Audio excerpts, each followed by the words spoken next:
Representative Parker, why the change of venue for your video update this week?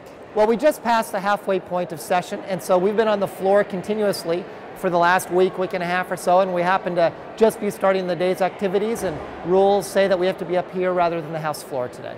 The second half of session is going to be predominantly dominated by the budget. So the first half is primarily dominated by people's bills and legislation, and in any given year we'll vote on about 1,000 to 1,200 different bills throughout the year, and now the focus will all turn to the budget, which will be potentially the most important and acrimonious part of the session.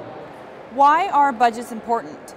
This budget's important for a couple reasons. One, you've got the Senate controlled by the Republicans, you've got the House controlled by the Democrats, and so we will have to find some ground that was acceptable for both parties. The other is the education. Like, as you know, last biennium education was about 43.8%. One of the big things we've advocated in the House, and I personally have advocated, is that we need to fund education first, orders given by the state Supreme Court, as well as in our state constitution. So to be consistent with those two, we'd be wise to fund education first with our first dollar, not our last.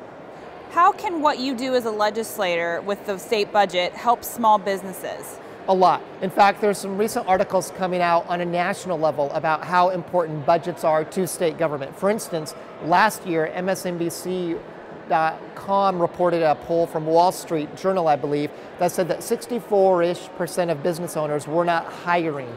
The reasons they were not hiring is because of fear over state and federal budgets. So budgets are incredibly important. That's the first step. Second step is looking at industries that are growing. And what are those industries? We know in the state of Washington, it's agriculture out of eastern Washington, it's aerospace out of eastern and western Washington, and manufacturing. Those are big stools. So how do we provide incentives, and how do we work on those economic hurdles to get those three industries thriving?